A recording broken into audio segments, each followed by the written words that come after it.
What's going on, everybody? Another video. This one I'm going to be talking about Floyd Mayweather Jr. and his resume.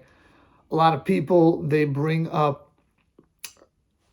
how his resume is cherry-picked, a lot of it, and how a lot of times he didn't fight the best fighters. He waited till guys got old. Or other people say he's the greatest boxer of all time. He beat everybody. He's 50-0. He's undefeated.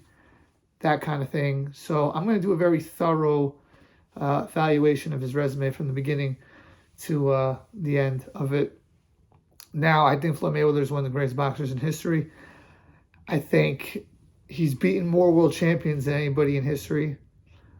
I believe he has. But you have to keep in mind, we're in the 4-belt era. And for Floyd Mayweather's whole career was the 3-belt era. And then in 2004 and on, there were 4 belts. So a lot of the guys that he beat, they held a piece of one of the titles at one of the weight classes. But had they been in the 1 or 2 belt era, they wouldn't have been world champions. So that gets a little bit misleading. But we get into it right now with him. And when you look at his resume, the biggest names on his resume are Manny Pacquiao, Canelo Alvarez, Oscar De La Hoya, Shane Mosley, Miguel Cotto. When he fought Manny Pacquiao was not in his prime. Now, Floyd wasn't in his prime either. Had they fought in 2010 and Floyd had beaten Manny Pacquiao, which I think he would have gotten a lot more credit for that win. But that's not prime Pacquiao. When he fought Canelo, that was in 2013. That was a great win, but that's not prime Canelo. Now it's prime Canelo. When he fought Oscar De La Hoya in 2007, that's a great win. That's not prime Oscar De La Hoya. Prime Oscar De La Hoya is in 2000, 2001, 2002, that era. You know, Miguel Cotto passed his prime as well, and that was at 154 in 2012. Cotto's prime is like 07, 08, that era, before Margarito cheated against him and kind of, damaged him. And Shane Mosley, when he fought him in 2010, that's not his prime. Shane Mosley's prime was probably around 2000, 2001, 2002, 2003, that era. So when you look at the biggest names on his resume, they were not in their primes. And when you go 20 years from now, they're going to say, oh, he beat Canelo, he beat Shane Mosley, he beat Oscar De La Hoya, he beat Manny Pacquiao, he beat Miguel Cotto.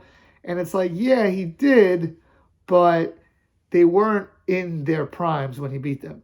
Juan Manuel Marquez, another guy who was a Hall of Famer, he was weight, he was brought up in weight. That wasn't, that wasn't 130-pound Marquez. They moved him up in weight to a weight that he had never fought at before.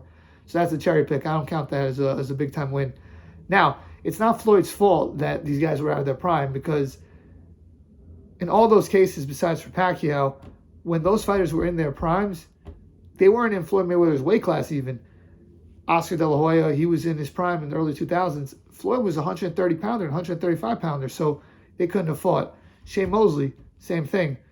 Canelo's in his prime now. So obviously Floyd, he's not active right now, so you can't put that against him. And the same thing with, a guy like, Miguel Cotto. Now, Miguel Cotto, he was in the same weight class as Floyd Mayweather, but they offered the fight to Miguel Cotto in 2003 when they were both at 140 pounds. And Cotto and this team said they weren't ready for it. So really, Cotto and Pacquiao are the only ones you could say were at the same, time period. And you could even at all put Mayweather at all responsible for that. Now with Cotto, I think he waited Floyd in that 2008 era. For Cotto, Margarito, Shane Mosley, Paul Williams, those guys, he kind of took a step back. Floyd retired for a little bit, then came back when the smoke cleared a little bit, because he kind of wanted them to kind of handle their business. I do think there's something to that you can hold against him. When it comes to Manny Pacquiao, I don't blame him at all. I think Pacquiao didn't want to take the drug test. You got to put that on Manny Pacquiao. I don't really think that's a major fault of Floyd. I think what Floyd was asking for was pretty reasonable, and for Manny Pacquiao to be so vehemently against the drug testing in 2010, but then agreed to those same terms in 2015, that kind of shows you that, he might have been doing some stuff, in my opinion. That at least raises suspicion. When it comes to fighters that he has beaten, he was world champion. He started his career in 1996, and he became world champion in 1998. That's crazy. And then he goes on a run beating Gennaro Hernandez, who he was forever thankful for giving him his first title shot. uh, Manfredi. He beat a bunch of guys. Justin Juco. Then he goes on, gets the big fight versus Diego Corrales, who at the time was ranked higher than Mayweather, and he was higher than him on the pound-for-pound list, and he dominated him, dropped him 5 times, completely schooled him. And to me, that was a breakout performance for him.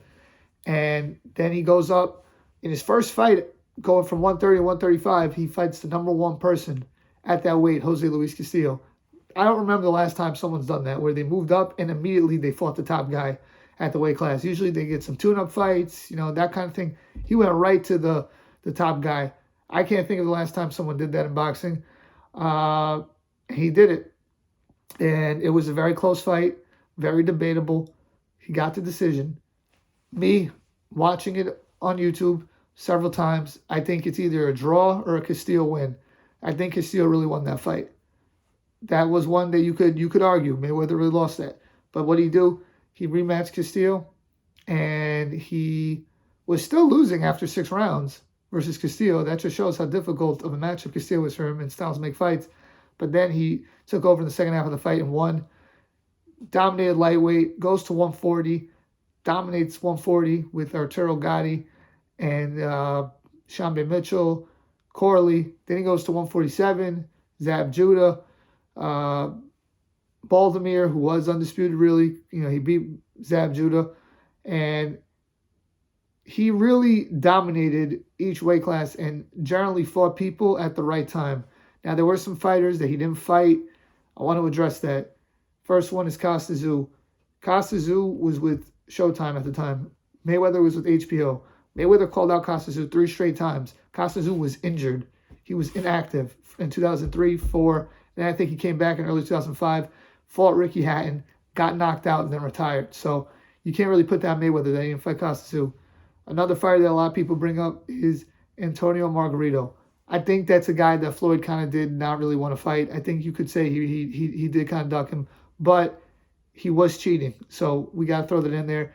And would people be so hard on a different fighter if they didn't fight a guy, Antonio Margarito, who got knocked out by 3 of the people that Mayweather beat? Because he got knocked out by Miguel Cotto, Manny Pacquiao, and Shane Mosley. So, that's that. As far as him fighting Shane Mosley at a later date, he wanted to fight Shane Mosley as early as 2006 or 7, and Floyd even claims as early as 1999, but Shane denies that. So I just think the timing of the fight, it kind of happened that when it happened, that's just the business of boxing. I think then we look at the later era. Okay, Amir Khan, that's somebody who he straight up ducked. He didn't want to fight Amir Khan. He made a bunch of excuses. He even did a fan poll on his website. Who should I fight next? This was after the Canelo fight. Amir Khan or Marcos Maidana. And Khan had 57%. Maidana had 43%. And he still fought Maidana. And then in his last fight, he fought Andre Berto instead of fighting Amir Khan or Keith Thurman or Kell Brook or Sean Porter, someone more credible like that. He wanted a farewell fight.